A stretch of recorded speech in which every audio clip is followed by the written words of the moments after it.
Josh. You are so much more than my wildest dreams could have ever imagined. I've done nothing to deserve your constant love, support, and commitment from you, and yet here we are today. Thank you for showing me the unwavering grace of the Lord on a daily basis. How lucky am I that I get to call you my beloved husband every single day for the rest of my life. Josh, I love you endlessly. I truly can't wait to become your wife. I'm always yours, Andy.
Christians, we turn to the Bible as the source of all truth and inspiration.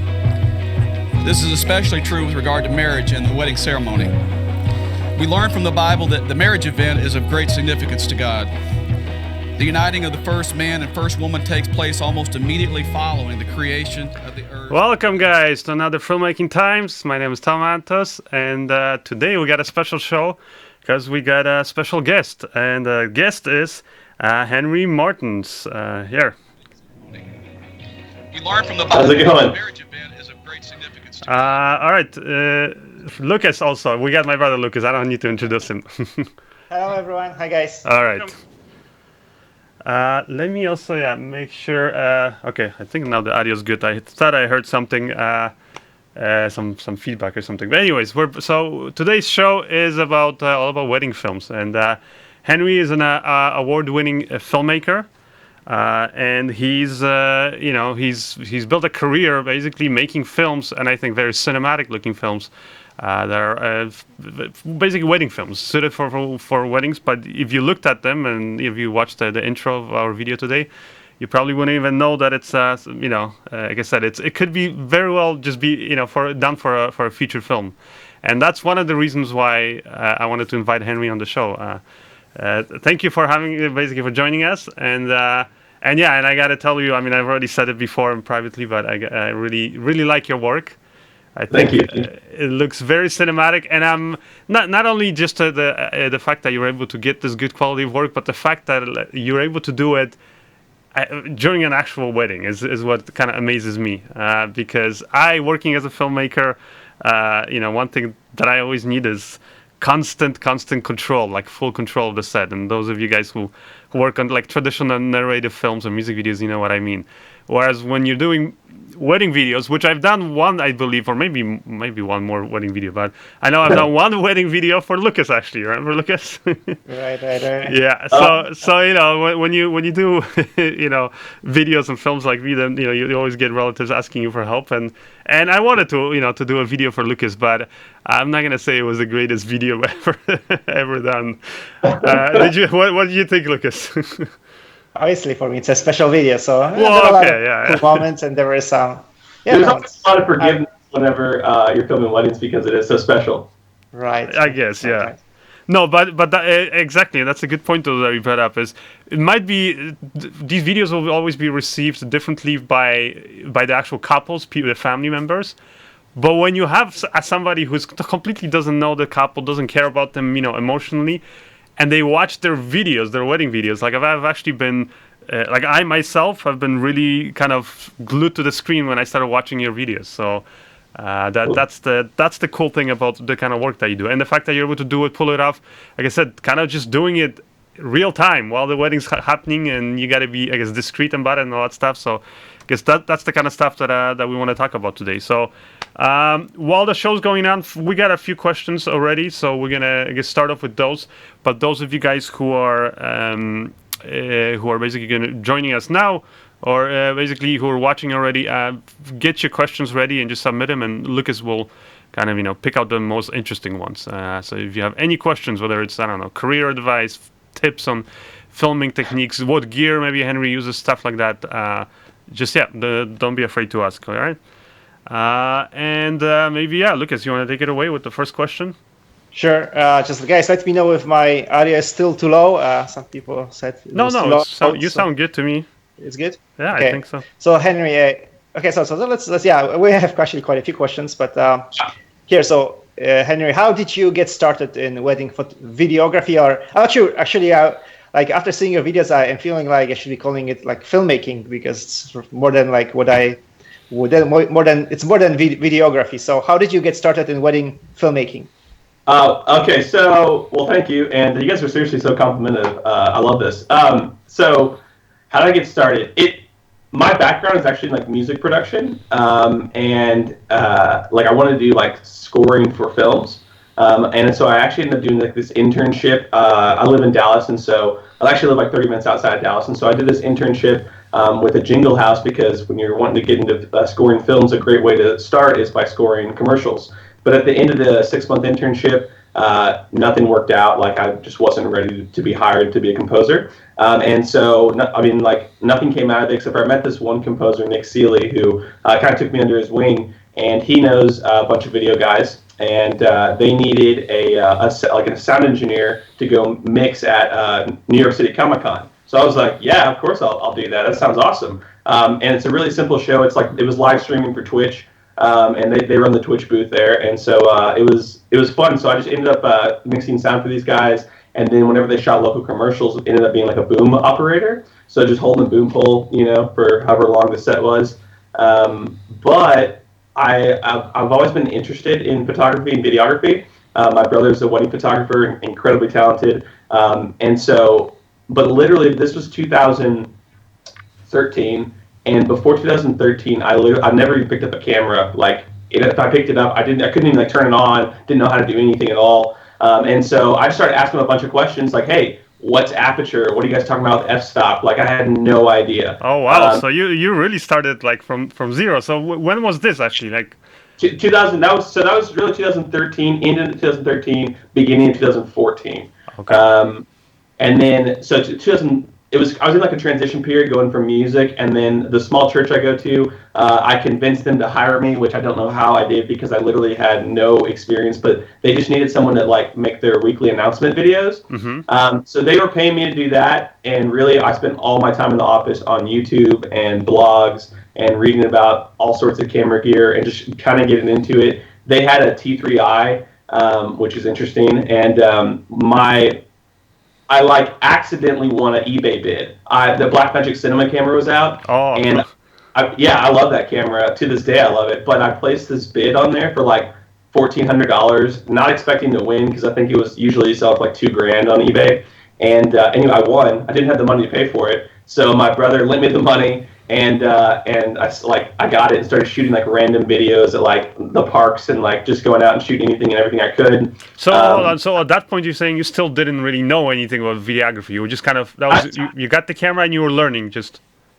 Yeah, basically, because Blackmagic, the nice thing about it is you have to like really know what you're doing. And if you get into like Blackmagic blogs, they're much more complex than let's say Canon blogs, because they're talking about like bit depth and frame rates and all sorts of other, shutter angle versus shutter speed. So you kind of like, if you're going to get into it, I got into it pretty quickly.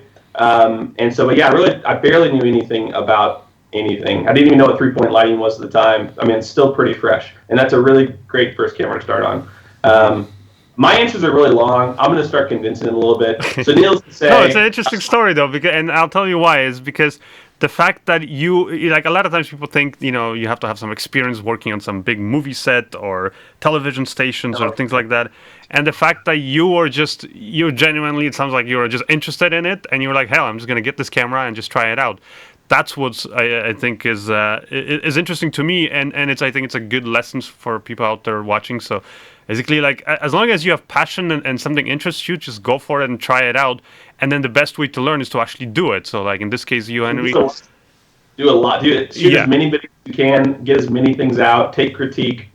Exactly. That's really the fastest way to learn. Because that's experience, right? Yeah, exactly. Yeah. So. So anyways, but one thing led to another, and a friend of a friend was getting married, and I said, yeah, I'll shoot your wedding. $750. I'm there. I'll do everything. And it was a nightmare. Oh, man. I had no idea what I was doing. But luckily, my brother, who's a wedding photographer, being a wedding photographer doesn't really mean you know what you're doing when you're shooting videos either. But he saved me just because he actually knew, like, I was doing okay during, like, the prep and getting ready, makeup shots and stuff. But then, 5 minutes before the ceremony started, I had, like a meltdown because I realized, holy I don't know what's about to happen. I don't know where I'm supposed to be. Like, I had no idea. I had never even attended a wedding. Like, I was 21 or something. So, no, 22. Anyways, but yeah, I had no idea what happened. So my brother helped me out a lot. I went through and edited that film, and it got some traction, and then a couple more friends got married. So this is 2015, right? This is like, so the whole year went by. No, this is 2014, I'm sorry. And so I shot like maybe like 5 or 6 weddings. Didn't really have a company either, just kind of like shooting them on the side. And people started to catch traction. And then I quit my job at the church in November 2014. And then January 1st, 2015, went full-time with weddings. And what does that mean, going full-time? That means moving into your mom's house, having your expenses super low. I got engaged too, so like I had to pay for a wedding. It was crazy. But I took out an ad on the knock.com, and that was like the start of it all because, I started booking weddings. It was only like $2,000 a year at the time, which was a huge investment for someone who's like not really making any money. But I said, okay, if I book one wedding off of that, I was charging like $22.50, I think. If I book one wedding, it pays for the whole year. Ended up booking a lot more than that, and that's how I got started being full time, and then it just kind of really carried it out through there. It was one of those freak things where like you just meet the right people, and then and it happens. But I say freak, but like I was always working, and I was always putting stuff out on social media because I think that when you first get started, your clients usually are your friends. Yeah. So if you're doing wedding filmmaking, you need to be the first person that they think of whenever their friend gets engaged and ask for a recommendation. Yeah. That's a good point. All right, Lucas. Okay. Yeah. Second question. How many years? So I guess we know since 2013 you've been doing this. So that was my next question. How many wedding videos have you made? 107. 107. Wow. Okay. That's a lot. Yeah, so it was. So you're pretty much busy is it usually on a weekend? Yeah, they're usually on the weekend, and so. It's an interesting transition for us right now because we're going the opposite direction. When we first started out, we just shot a lot of weddings, and that was the goal, right? But we're going to much more boutique style now. We're accepting like half as many weddings as we were last year. Even last year, we shot 42 weddings and realized that while it's amazing to get to work with that many couples, we really want to be able to take the time to spend more time with each couple, spend more time on their film. And and also like for me to have a married life with my puppy and like have a good time and like not be like stressed out all the time. So just doing less weddings now, but yeah, it's usually really busy. So it's all referrals too, which is cool. Well, actually, yeah. Like my question would be, what's the turnaround time? Like let's say if at the beginning when you started just shooting regularly and you do a wedding, you shoot I guess each weekend. And then how long before, basically, was it pretty much by the end of that week you had to get that video done so you can move on to the next one? No, not at all. So it's interesting, if you talk to like any wedding filmmakers, it seems like there's always backlog. I think it's because a lot of people under promise and then like they get into it and they like want to put more time into each film or whatever the case can be. I always tell my clients that their film will be delivered within 6 months. Yeah, and so, but some people get them done the same week. Some people get them done 2 or 3 months. There's been some personal stuff in my life with a family member, health stuff that kind of put me like further behind in my own schedule. But I've just been trying to talk with my clients, and I'm working really hard to get caught back up. So it's kind of a crazy thing. But I think I would like to deliver it at 3 to 4 months. Like that's like my goal because. and it's going to be easier since I'm accepting less weddings. So it's going to be easier to be able to do that. Like your work right now, especially like I'm looking at these shots here too, is it was very unique kind of color grade. Very definitely, it's not going for realism. Very stylized, kind of very filmic, right? Looking. Is that what takes up majority of your time, like the color grading and stuff?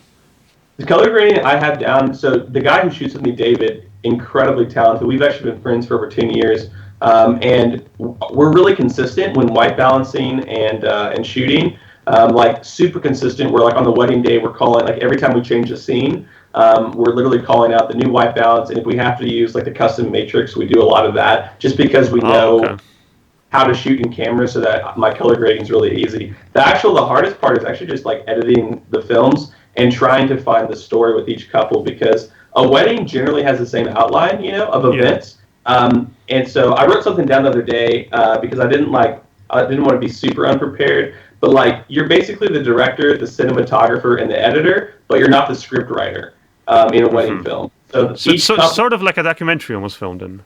Yeah, exactly. So like you have a vision, stuff like that, but really like whatever the couple gives you, whether it's audio or even, they're also the set designers, So yeah, it's really cool. But like, I think if you watch a lot of our films, I really try to find the story with each couple because they're not template based. I know a lot of filmmakers, and there's nothing wrong with it. They run really successful companies, but it's just more of like, these are my 3 or 4 templates, and it's a wedding film, right? Or wedding video, or whatever you want to call it. We really try to take like a much more custom approach for everyone's story. Okay. Yeah, and so there's a lot that gets into that.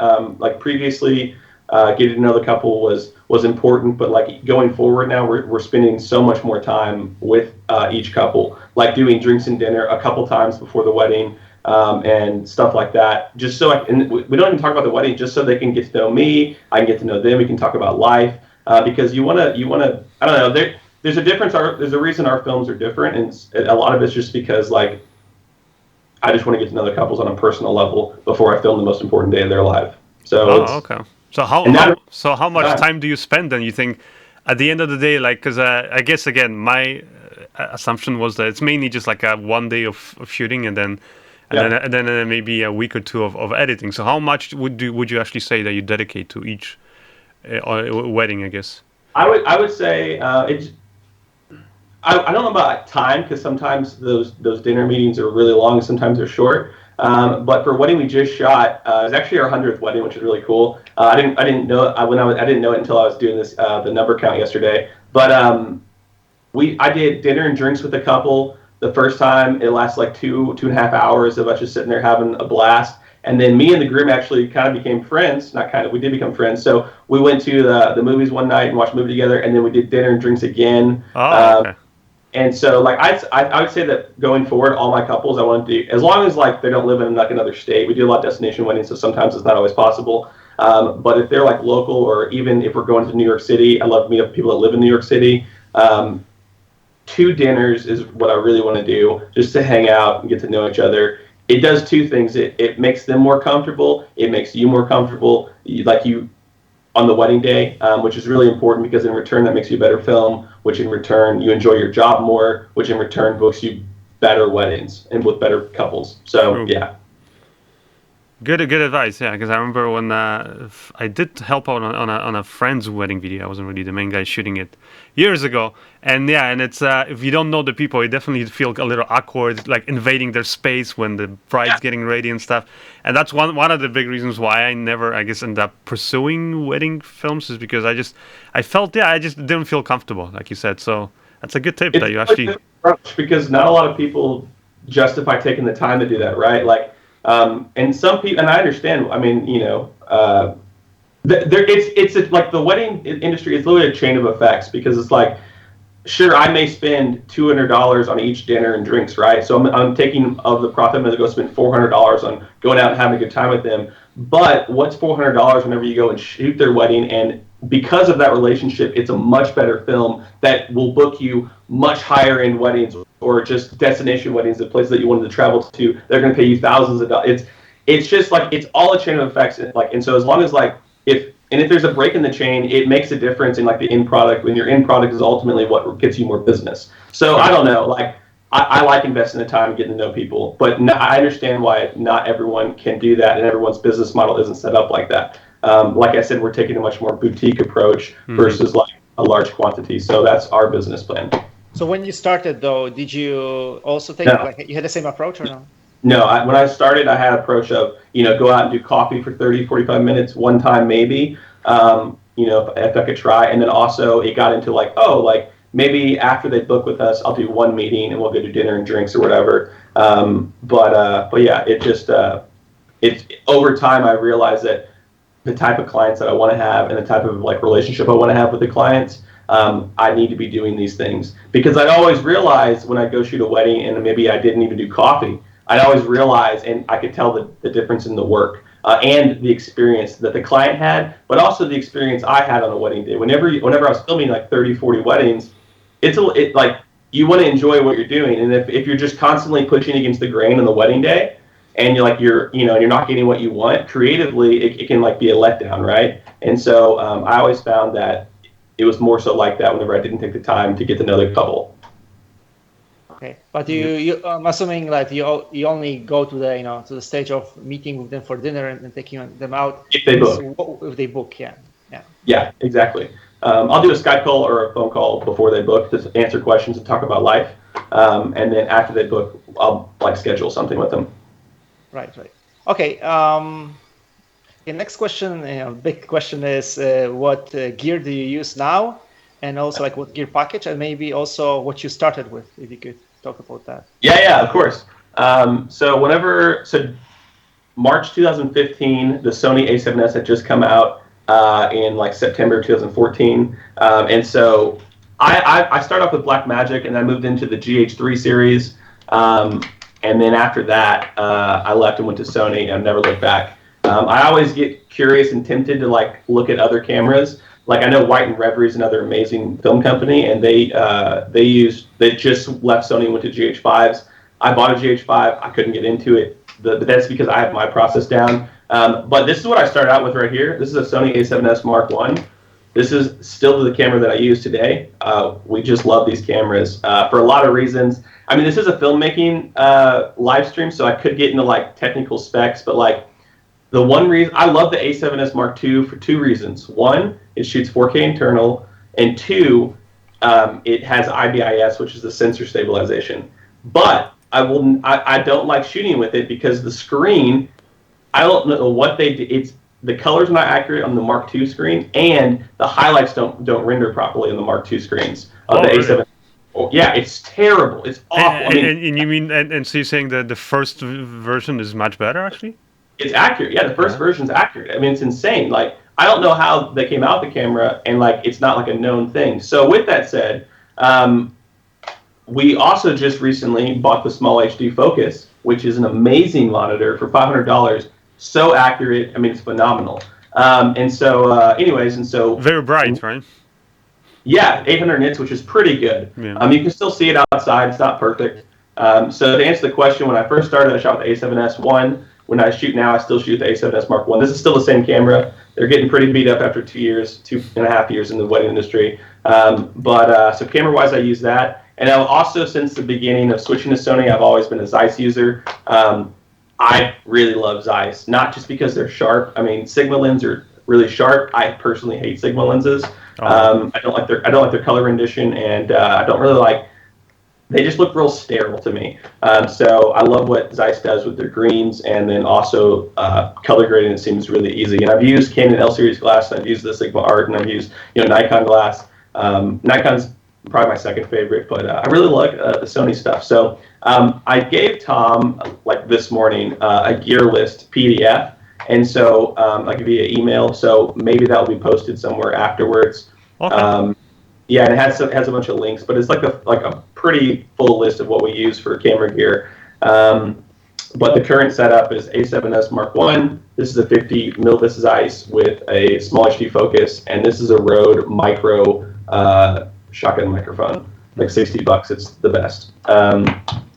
Yeah, and now is that the only thing you use for audio, or do you use like lavs? So for audio, I use the Tascam DR10L.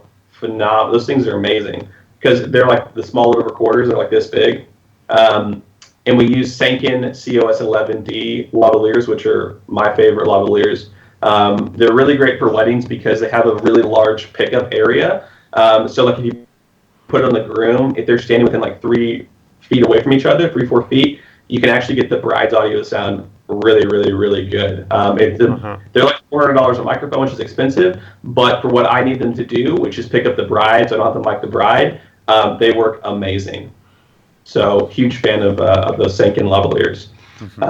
And then the cool thing about the DR10s is you don't have to we were using the Road Link system, but you have to like plug so many cables in. So the DR10s are $200, and you just put it right in like the groom's back pocket or clip it on their belt, and it's so small, it's amazing, and it records to an SD so fast. Oh, okay, good tips. Too fast? Sorry, I can slow down a little bit. No.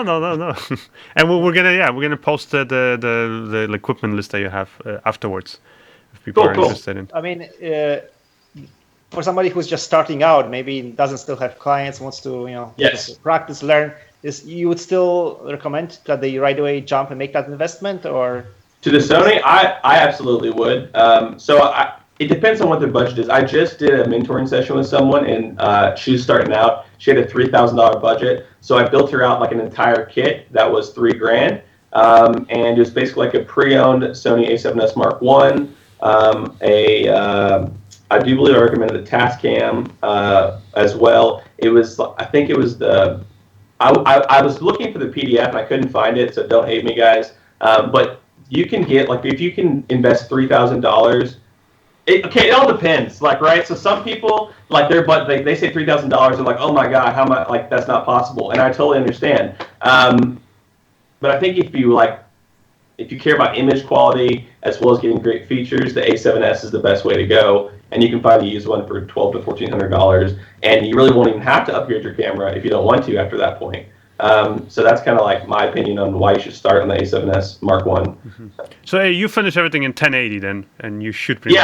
Okay. I shoot everything in 1080/60 actually. Have you ever had requests from clients that they want their wedding video to be in 4K?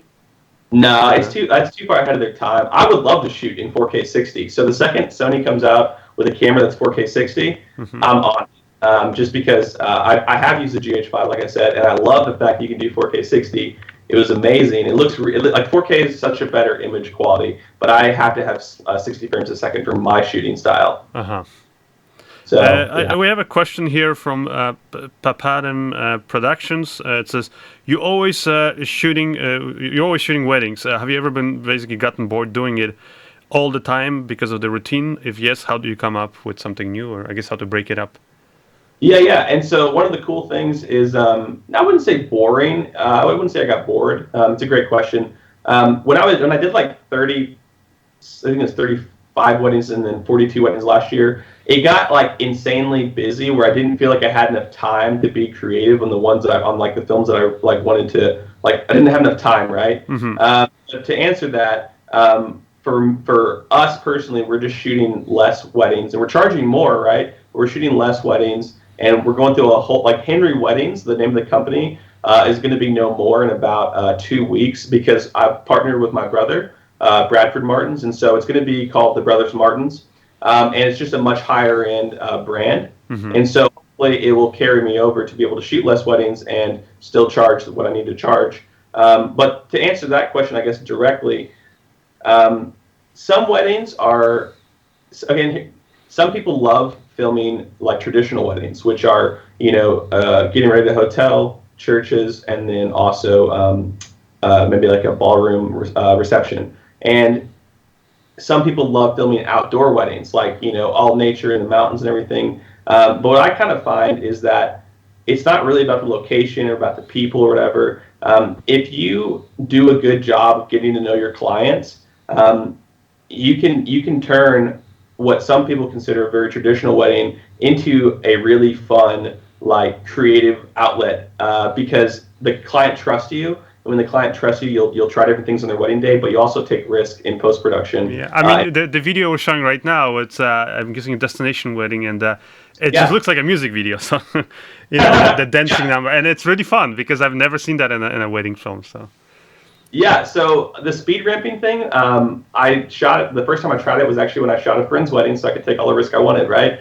And people really liked it. But I would say that I'm definitely the first person in the industry to try like in the wedding industry, to try like crazy speed ramping for dance scenes. So it's kind of cool because I've seen a lot of the people doing it now, so it feels like kind of cool knowing that like in a world that is in an industry that's so like, this is a wedding video, like that I was able to find something new to try and do. So, I just really like music, and especially like EDM and trap music and rap music and stuff. So it's a lot of fun to kind of edit like a music video. Cool. Another quick question from Car Galaxy Studios. Are you using all log shooting? No, actually, I hate log. I never shoot in log. Oh, okay. I think that log is a great opportunity for people to mess up stuff, because when you're on a professional set, you have control over all the lighting, you have control over everything, right?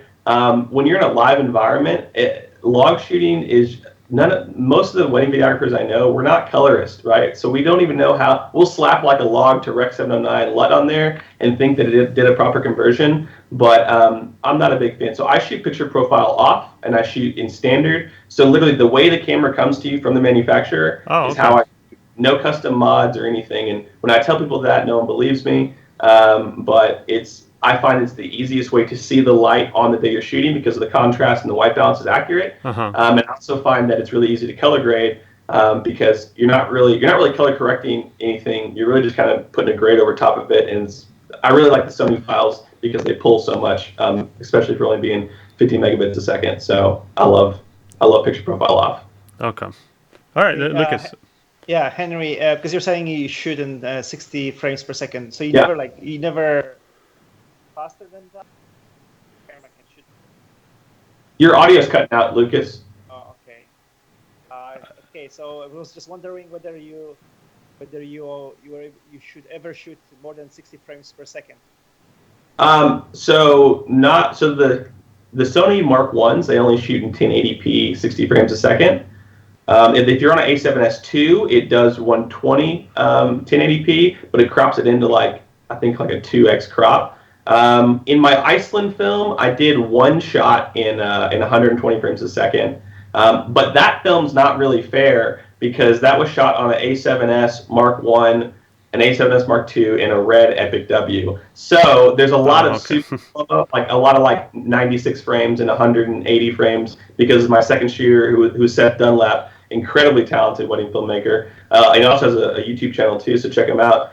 He shot with me and he brought his red along, and obviously it looks beautiful. So that's like the only film of ours that has higher than 60 frames a second in it. Yeah. Another question from Abe Taidos. Do you direct the people in the video, or do you just follow them around? No. Yeah, so a lot of directing. It's all about like everything's the chain of events, right? Like I said earlier, or something is a chain of effects. I don't know, cause and effect. So when you first start out, you don't have the confidence to like, or maybe I did, maybe you do, but you don't have the confidence to like tell people what to do and try new things because you're worried about failing or like messing up stuff. But the difference is the more you do it, the more you want to be creative and push the envelope so that maybe even you can stay inspired by shooting weddings. You'll start doing things. And when you start, trying new things and directing, you'll notice you usually get better results. So what will happen is you'll start showing that work. And once you start showing that work, you'll start attracting different types of clients that are really interested in what you do. And they love the fact that maybe you're different from other wedding videographers or whatever. And so then you have the right at that point to start asking clients to do things. You have like the right to like say, oh, if you want this, we do things differently, whatever those things are that you do differently. But on the wedding day, a lot of the stuff we do,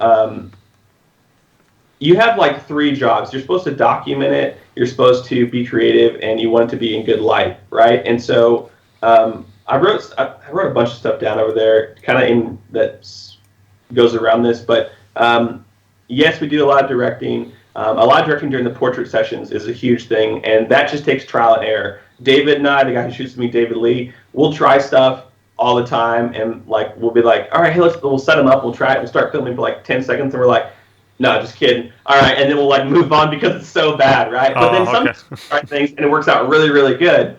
And so then you just have to like add that to your repertoire of directing tips. But the thing is, for genuine moments, you don't want to like go in there and like set a bunch of stuff up and then say, hey, have a genuine moment, because that's kind of like, it's kind of weird. So there's a fine line. It's not genuine anymore, right?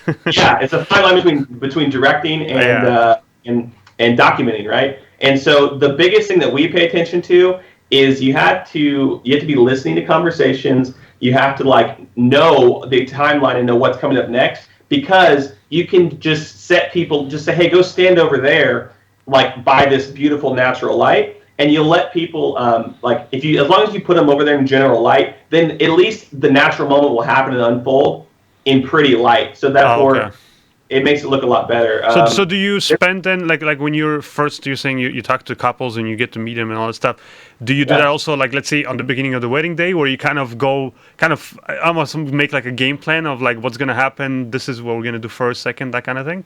So most of the weddings, we really don't shoot weddings that don't have planners anymore. Okay. And so, but I will say, for people that are still shooting weddings that don't have planners, get involved. Like, I think for a regular film too, pre-production is everything, right? Yeah. Get involved with that couple and like have a time. Like I spend, even on some of these weddings that do have planners, planners are amazing and they help out a wedding day so much, but they're not always considering like light, like with the time. We use a lot of natural light, so maybe their timeline doesn't really consider that, and so the timeline may be like a really good flow for, let's say, like their guest experience, but maybe they're not thinking about like, oh, well, like when is the sunset? Let's base the ceremony. I like my ceremonies an hour and a half before sunset, 2 hours if they're not doing a first look. That just so that way we get enough time to have beautiful portraits after the wedding and be able to like in like that golden hour time, and still allow time for family pictures and stuff before the sunset. So I say that get involved in pre-production, talk to your couple about like what time they're getting ready. Centerpiece, right? And you base around that. And so pre-production, like one of the things that I always ask brides is I say, like, and I'll remind them several times, like after they booked and before their wedding, hey, make sure that you do your makeup by natural light. Like, please, even though you can text them like 2 days before the wedding, hey, just make sure that your makeup artist sets up by the window, and then that way, if I need to tweak it, it's easier than having to ask the makeup artist to move all their stuff like across the room, because makeup artists, for some reason, they like to like put people in dark corners. I don't know why. It's just a thing in the wedding world. And so anyway, so with that being said, like that's like one trick, is just to be like involved in pre-production. Let the bride know, get your makeup done. And if you can, I always let them try to do hair first before makeup, because what sucks is whenever hair is like all crazy and like her face is like super finished, and then the shots don't look the same because the hair's not done. So hair before makeup, makeup by window, and that's like a great start for getting ready with the bride. Another quick question from Car Galaxy Studios. Do you pre-light anything, or is it pretty much a natural light? Natural light, yeah. The only thing that we light is the reception. We light the crap out of it, actually. Again, we do things really differently than a lot of the people. So for us, we use a Lao Pro Light, and it's 250 watts of tungsten light, spotlight, like hitting the dance floor, which can really kill the vibes of a dance floor, right? But we really like that hard light, and I know a lot of people use LEDs. I'm not a big LED fan unless you go with like super expensive ones. But that light's like $130, and it does the trick, because we do that, and we'll also put like a Lao ID light or something, caddy corner, or even like off to the side a little bit. So if this is like, so if you're shooting on the dance floor, either have light right here or off to the side, so that you have a hard like backlight, but then like a less powerful, like a 125 or 50 to 125 watt like fill light. So that way it's not like super dark in their faces. But that's pretty much the only thing we light. And then we're really weird because we love our dance scene so much. We actually bring a DJ light, like one T-bar DJ lights, to help like distract the fact that we have spotlights hitting the dance floor. Oh, okay. So we plug those in like once the big party starts, for local weddings or weddings within the United States. When we do destination weddings overseas and stuff, we don't bring the big lights, the DJ lights, because it's like it's a pain in the ass. So to like travel with that. But yeah, so we even bring our own fog machine if like the venue allows it. And I don't charge clients for that stuff. I just like want to do it because it makes a better film, makes a way better production, and it makes me enjoy my job more. Another quick question.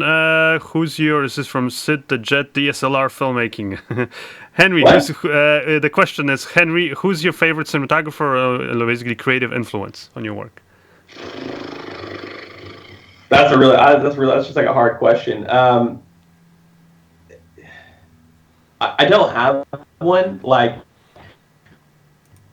I watch a lot of films, and I watch a lot of film in all categories except for horror films. I listen to a lot of music, and like I can tell you, my favorite composer is Hans Zimmer, and I love his work.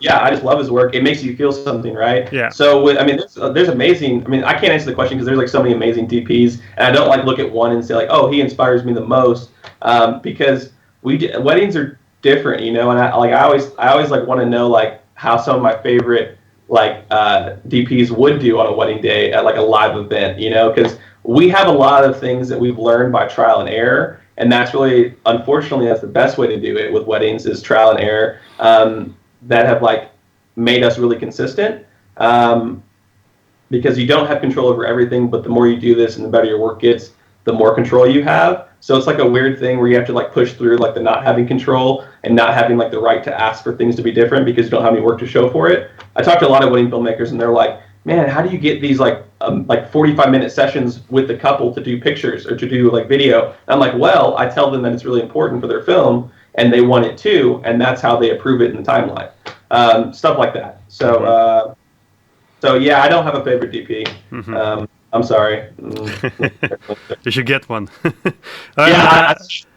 Another question. This is from Rush Karma. After shooting a 60, you said, how do you play it back then? Do you play it back at 60 or 24 or 30 frames per second?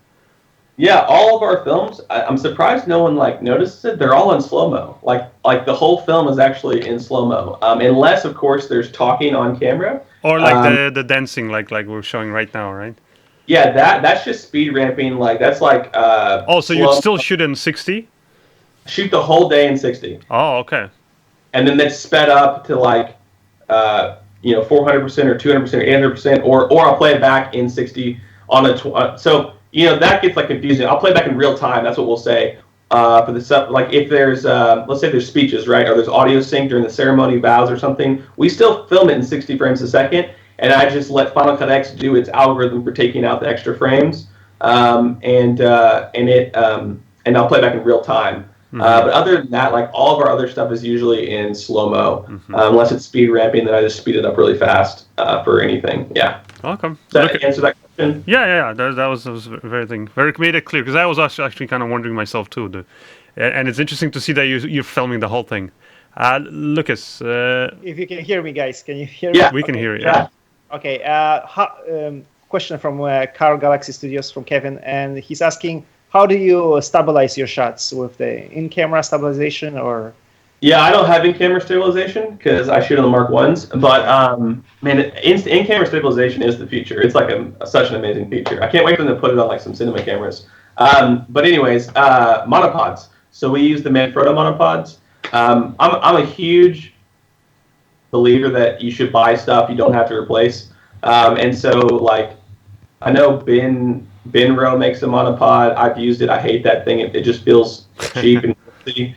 That's my personal opinion. But so I bought the Manfrottos, and then the original Manfrottos were fine, but they came out with a new one that's like a X Pro line, and they're even better. So yeah, we stabilize with monopods, and then if you see any moving shots, they're on like one-handed gimbals. Either the Kane TV Optimus is one of them, but right now I'm on the same kick as most other wedding film videographers, which is using the Crane. It's made by a company called like Zruin. Xenyun, yeah. It's interesting that you say that, because it's like I've been testing it, all of them, and I actually did a video not too long ago comparing the Xenyun to all the other like pistol style grip gimbals, and to me it's like, I mean it's a great gimbal, don't get me wrong, but it's like it seems like it's sometimes things just get trendy or something. I don't know. And it just, everybody I talk to, they're all like, oh yeah, Xenon crane. And I'm like, oh, have you tried this one? Or there's one from Fayutech, and there's another one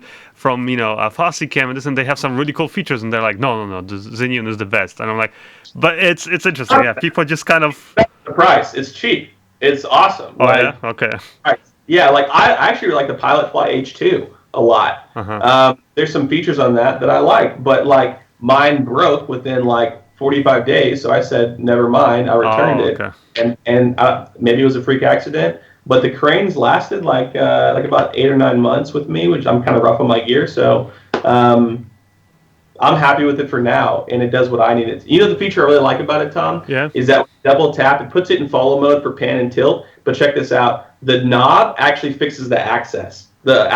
Yeah, which is a really nice feature because that's not available in the Pilot Fly. Not on that one, but there is a other gimbal, is a Fossicam now that has it basically allows you to do that. You can reset the horizon. You have actually a thumbstick controller for that. But it also actually has this cool new thing, which I love, at least for me as a filmmaker. It has this all follow mode, meaning it follows in pan axes, tilt axes, and roll axes. So it's kind of like a Steadicam. I don't know what that sounds really cool. Yeah, because like in films, sometimes you want to be able to roll the camera slightly, like to the left or right. And that's what I like about Steadicams. So that's that's one feature that I'm hoping Xenon Crane is gonna add. I'm actually waiting for their Crane, not version 2, but the Crane 2. It's supposed to arrive any day, so I'm kind of curious to see what features they added to that one. Maybe they'll add that feature. Yeah, that's the terrible marketing on there because they have the Crane V2 and they have like this new one. Yeah, very confusing. Yeah. Like when they contacted me, they were like, "Hey, do you want the Crane 2 gimbal? Would you want to like try it out and this and that?" And I'm like, "Well, I just got your Crane version 2. I did a video about it." And they're like, "Yeah, we saw it, we loved it, but no, do you want to try the Crane 2?" I'm like, "Yeah, I just did a video." And they're like, "No, it's a new gimbal." I'm like, It was very confusing. Yeah, but it's okay. I like their products, and hopefully they add more features. There were some like really epic shots right now that we're just showing, like aerial shots overlooking these cliffs and things like that. Do you do that like completely on your own? Do you hire aerial team, or do you just shoot something with like? If so, what do you use to get that? Like DJI Phantom or something? Yeah, so we shoot for the longest time. We shot with on your own. Do you hire aerial team, or do you just shoot something with So we shot with the Phantom 4, and then but now we shoot with the Mavic Pro, and I've been a huge fan of them. It actually flies a little, like it's more aerodynamic. So in Iceland, a lot of the shots from Iceland were done with Seth Dunlop. Actually flew the drone for most of the shots in Iceland. He's an amazing cinematographer, but it was his drone, so he just pulled it out real quick and shoot stuff. But we just found that even in really heavy winds like Iceland, it handles itself so well, which is cool. I really want to get the Mavic or the Phantom 4 Pro because it has 4K 60. But again, I've just bought so much gear the last couple of years that I've like slimmed down and like spending money on like my personal life now, which has been great. Instead of just always buying gear. But you'll never stop buying gear. You know how it is. I know. But this year I'm so proud. Really, almost the only thing I bought this year was the small HD focus and those two DR10 L recorders, which are great. But yeah, I don't know. I also I traded Seth. They got an 85 Milvis from Seth, which by the way, the Zeiss Milvis line is my favorite lenses. They're affordable.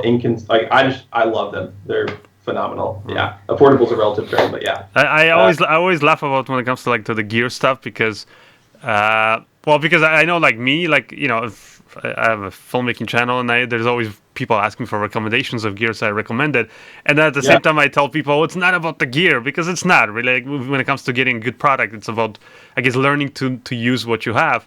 But obviously having better tools helps you, with your techniques too. The way to say it is, use whatever inspires you. So like while the GH5 doesn't inspire me when I shoot on it, I know that White and Reverie is loving it, and it's probably making their films even better because they feel inspired by it. So again, like whatever it is that you're using, glass, cameras, whatever, just whatever inspires you to do your job better, use that. True. But I know, like for me, in a way, Lucas has been kind of, we have a production company, has been kind of trying to tame me down sometimes, because whenever something new comes out, I'm always like, okay, I gotta try it out. I want to get this. and then sometimes then whether it's Lucas or whatever, sometimes my budget for the month or whatever will be like, no, we should stay away. We should not spend money on this. And I'll have those periods where I'm like, okay, for like 1 or 2 months, okay, I'm not buying anything, and then after that again, it's like a spending spree. There's always some cool new gear, right, that comes out. Yeah, like the iMac Pro. Yeah. Cannot wait for that thing. Yeah. Another question, Henry. I was wondering, how is how do you work with the photographer? Because photographer is also a very important, part of the whole process. And I'm not sure whether you always work with your brother, but it's easy for photographer and filmmakers to get in their way, I think. So how do you make that work? It's a difficult question. I gotta be careful. Actually, sorry for interrupting. I've been actually at a wedding once where that's exactly what happened. There was I was just attending, but I saw the video guy literally, like, it almost seemed like a battle as the day went on, where the videographer would step in front of the photographer, and then the photographer would be like, okay, it's my turn. And then it was funny. It was like they were trying to be, you could see, courteous and quiet, but they were basically fighting the whole day. So yeah. So it really depends. Like there's no answer to this. Like there's different scenarios, right? Because I try to email, which is funny because photographers never email me and say, hey, looking forward to working with you this weekend, love your work. But I always try to email the photographer a week or two before the wedding to let them know, hey, looking forward to your work. And of course, I'll look at their work. And if I like their work, I'll say, I'll compliment whatever it is that I like about their work. And then say, if you have the chance, here's a link to our work. And I'll just like put them like direct. I'll send them like just like one video, like a teaser video, something super short because no one has the time to watch it. And I find that a lot of times photographers appreciate that, probably because they see our work and realize. And I'm just going to say this. I'm going to get a lot of heat for it. There's a lot of really bad wedding videographers out there. There is. Yeah. Do crazy things, and I can see why we have a bad rep in the industry. I've heard stories from photographers about a videography crew that spent 30 minutes, like actually 30 minutes, when the bride is putting on her dress, trying to get some veil shot thing, like falling. Like, you can't do that. Like, that's not like gonna make her, like, just stop doing stuff like that. Anyway, but there's a lot of styles of videography that clash with styles of photography. So the answer to that is I send an email and try to introduce myself, let them see my work, so hopefully they realize I'm not a complete idiot. And then also on the wedding day, just communication. Just talk to each other. We don't ask a lot. We don't ask the photographer not to shoot any scenes unless we're recording audio. The only time I ask photographers not to take pictures is if I'm doing like private letter readings. And then I say if you want to shoot some shots of this, you can shoot it before or after or whatever. But that's us. So it doesn't always work out. Sometimes I've had 3 photographers that I'll never work with again. And actually one time I was on a client consult before they booked with a couple. It was a Skype call, and it was an absolutely amazing call. And at the very end of it, like I was getting ready to send them over package info, and I was like, oh, by the way, who's your photographer? And she told me, and they laughed. They said I went like stone cold, and I said, hey, I'm so sorry, we can't shoot your wedding. And it's not that I had an ego thing. I didn't want to work with that photographer again or anything like that. It was that the last time working with the photographer, it dramatically affected the film that I gave that couple because it was just the styles. They're a talented photography company and they do good work, but the style was so far different that like there wasn't enough time in the day to do everything twice, like once for video, once for photo. Anyways, just communication, be courteous, try to send an email, send your best work over to them, so hopefully they watch it and we'll be a little bit more respectful of like, oh, you actually know what you're doing, you're an artist. And then after that, there's sometimes you have friction, and that's okay.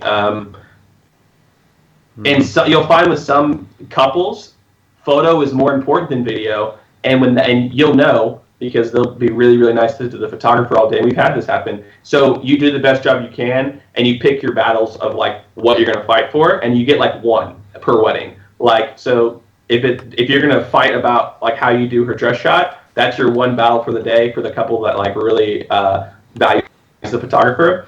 I wouldn't choose that. I'd choose something during portrait session so I can get like better portraits of them. So anyways, yeah, that's one way to do it. I've also, again, not anymore, but like before, I had in my contract that I get 20 minutes with the couple without the photographer, and I make sure that before they book that I tell them that, and that they understand why I'm doing that. And then, but a lot of times we work with the higher you go with your budget and your price, the better photographers you usually get. And usually that means that you can piggyback off each other with style and natural light and stuff like that. There's no like perfect answer, but these are just some things that you can think about considering. Mm-hmm. Actually, it's kind of my question.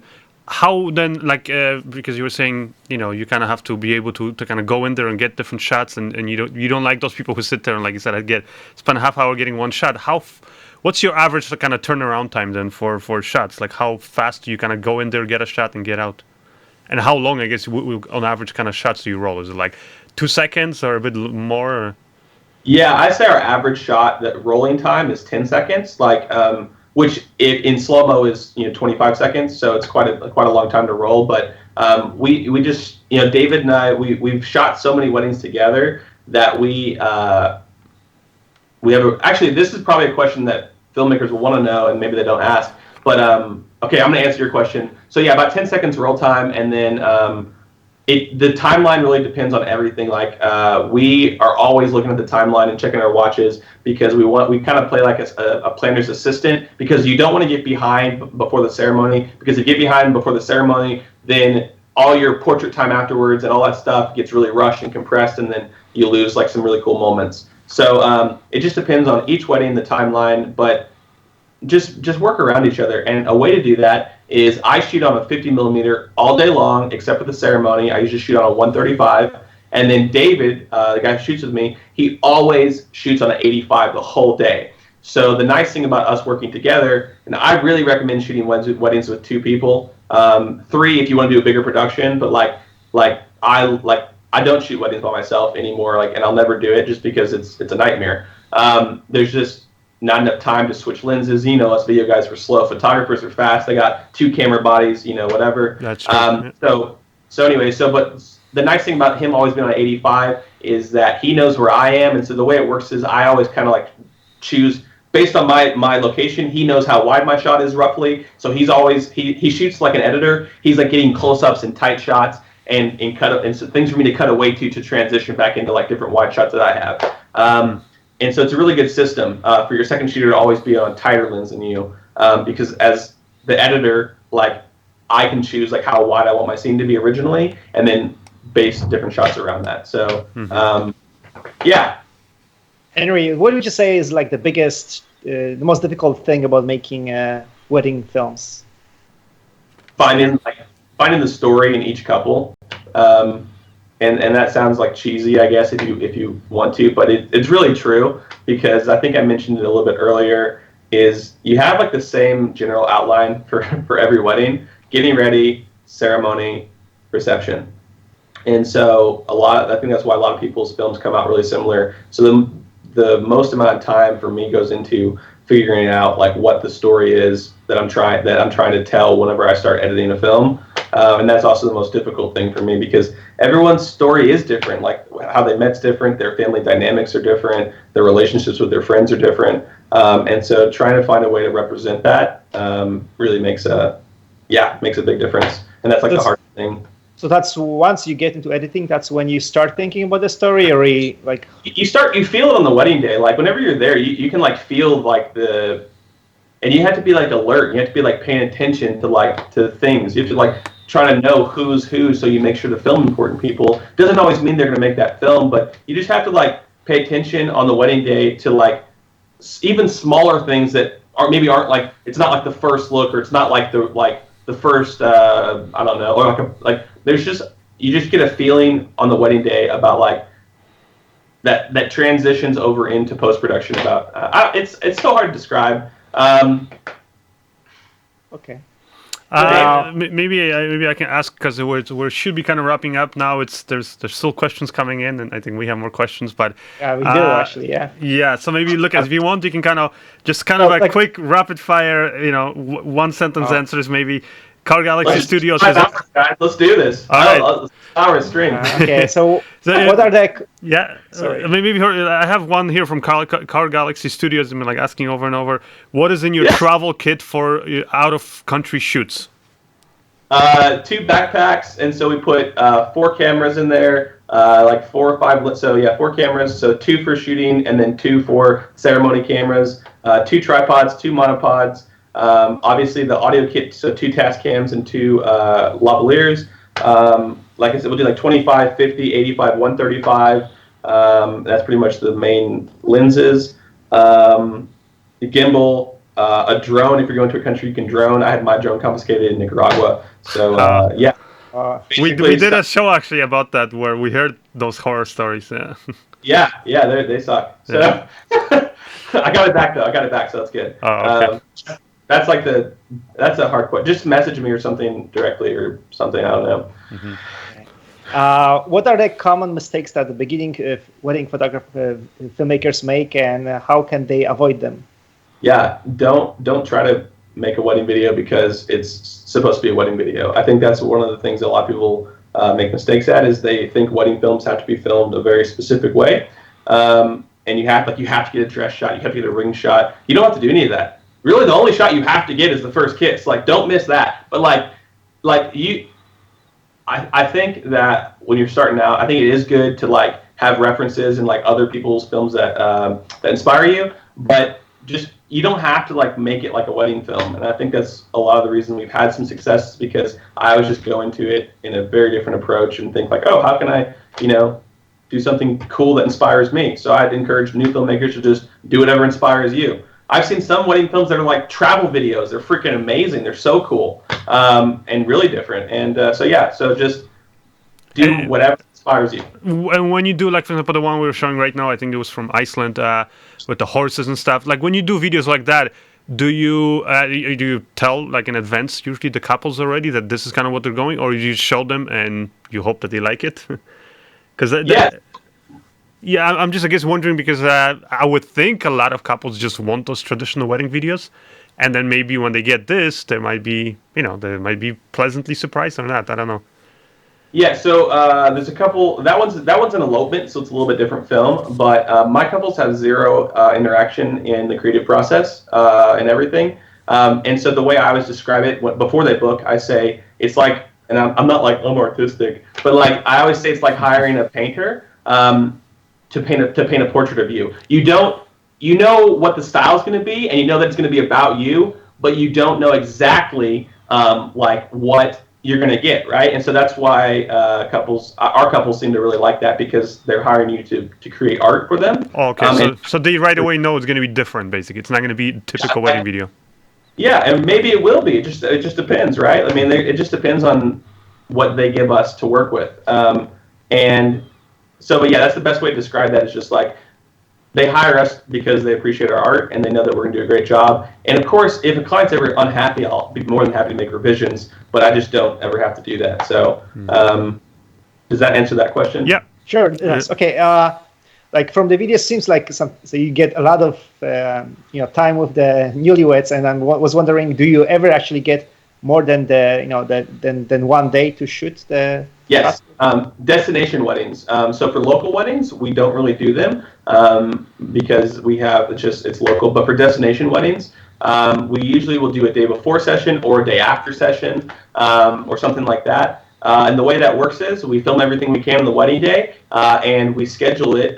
We usually where the couple will get dressed back up in their wedding attire, and we'll go out the day after their wedding, like for 2 hours before sunset, and we'll just start filming stuff and shooting portraits pretty much.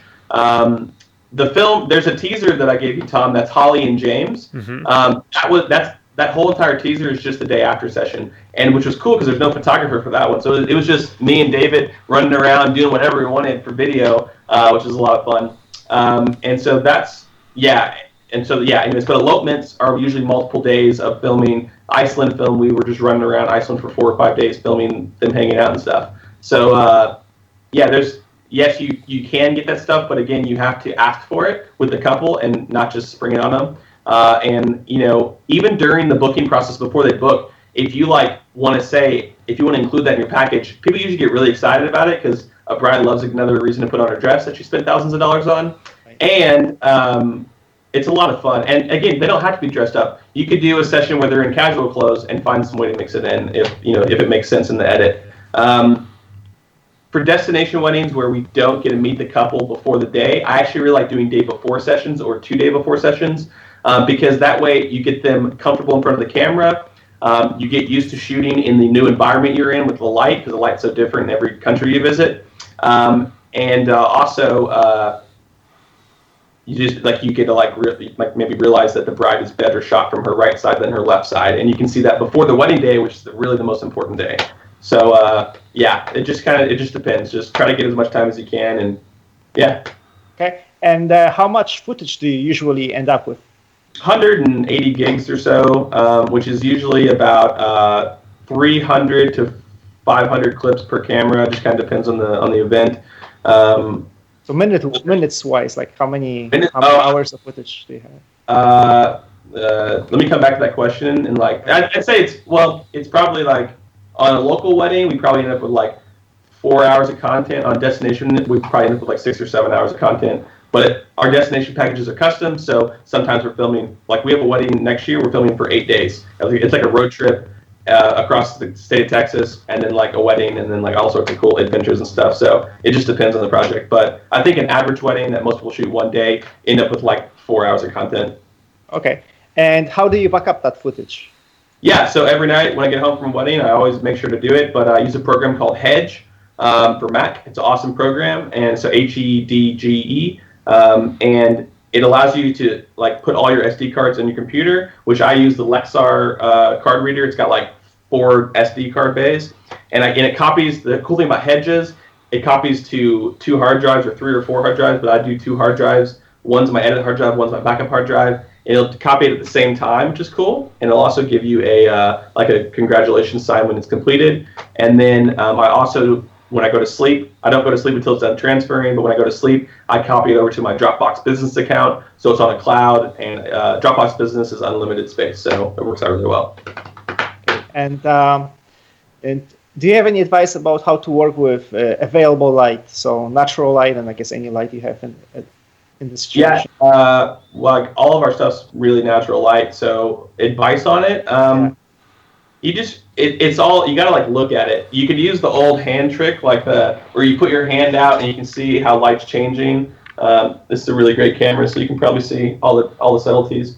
But I don't have any advice on that, via talking. If I'm ever in a room, I just will turn off all the lights. That's a huge tip. So turn off all these nasty lights that are in here. Open up a window, put someone close to the window. If you start looking at our work, you'll start realizing how often we do that. And then just pay attention to even going from a 45-degree angle to a 50-degree angle will make a huge difference on someone's face probably. And sometimes natural light isn't closest to the window because it's coming in and hitting the floor and reflecting up. So then maybe it's better to pull off and go 8 feet away from the window. Wherever the light, just look for light wherever it's falling, however it's hitting. That's always my advice with that. Yeah, that would be my advice too.